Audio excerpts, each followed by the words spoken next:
Hi, everyone, and welcome to this week's edition of Feeling Smarter. Once again, I'm joined by Tim Miller. G'day, Tim. How are you? I'm well, Aaron. Always good to join you.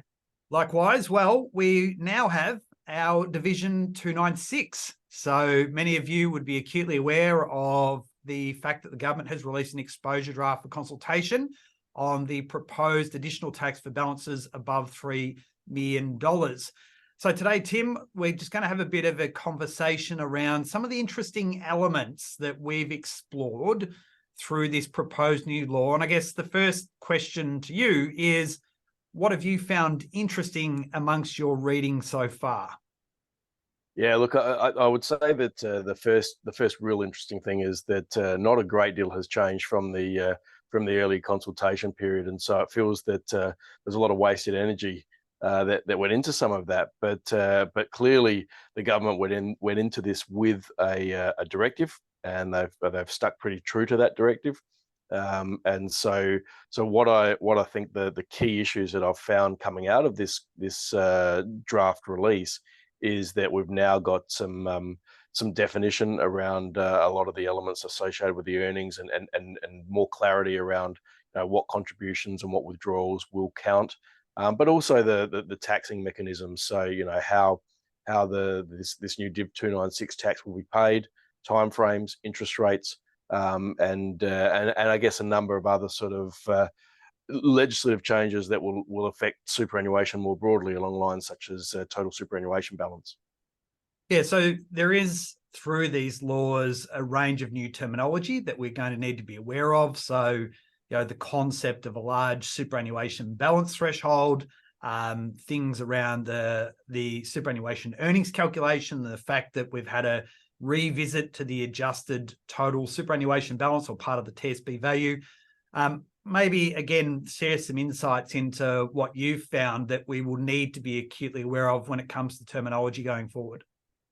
Yeah, well, I guess some of the things that we'll need to be aware of is that some of these terms will be specific to Div 296. So when we're talking about concepts such as adjusted total superannuation balance, or more broadly the total superannuation balance, that there will be exclusions that would otherwise not be excluded for total superannuation balance, for such things as pension commencements and a link to the transfer balance cap.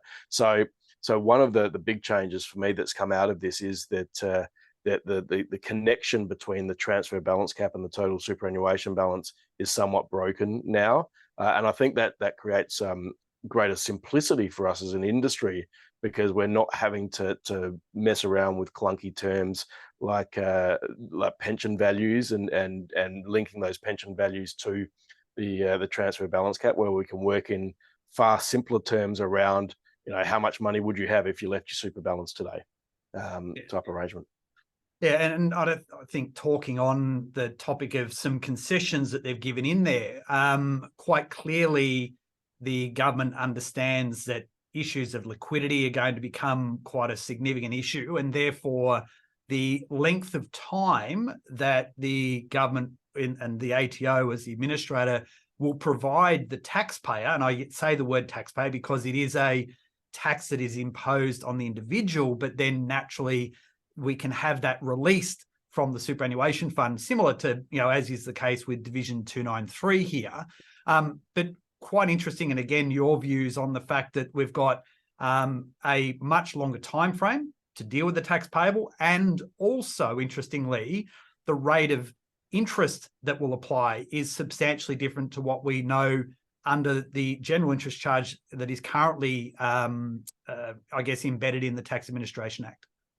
Yeah, and so from a payment point of view, I think the thing that stands out straight away is that you've got effectively a 3-month period now. It's actually just short of 3 months, so it's 84 days. So where they come up with some of these numbers, I'm not quite sure, but an 84-day payment period with regards to the release and payment of this Div 296 tax liability. So that does give the capacity to liquidate, but then also an awareness that the liquidity of certain funds may not be able to accommodate the release, and so a link with what they're calling the shortfall interest charge here, which I think is from a calculation point 3 to 4% lower than what the standard general interest charge would be normally for late payments of super. So, concessions in an environment where, we think the whole thing is problematic, but there are certainly some scope for concessions to be introduced.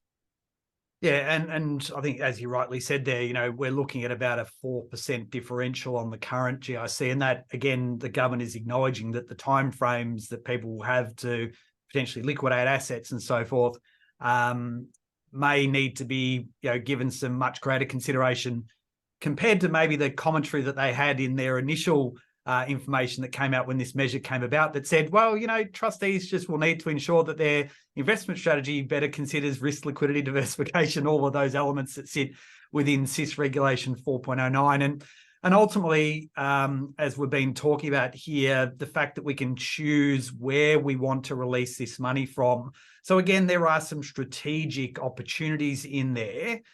Most of these clients are going to have accumulation balances in addition to retirement phase income streams, given the quantum of money that we're talking about and where the general transfer balance cap lies at the moment. So again, there will be some planning that is going to be needed to be done by the advisors and / trustees and members as to where they might be actually releasing those monies from if they're deciding to take them from within the SMSF environment. Yeah, absolutely. And I think that's probably key, is that given that most people that are being targeted will have multiple interests, and some of them will also have your complying pensions, your market link style pensions, which are otherwise normally non-commutable, but give some scope within the legislation to commute for release authorities and things. So, do you take it from a various pension account from various accumulation interests? Do you look at your tax-free and taxable components? So there's a lot to weigh up for those that are in the stage of having to withdraw tax for this liability. Absolutely. Well, we could talk on this topic for a long time. We are going to walk through a number of these areas that we've seen as part of this exposure draft on these better targeted superannuation concessions. So our next episode, we're going to look at this concept of associated earnings. Tim, it's been great to catch up once again. Always, Aaron. Look forward to the next one. Excellent. Cheers. Bye for now. Bye.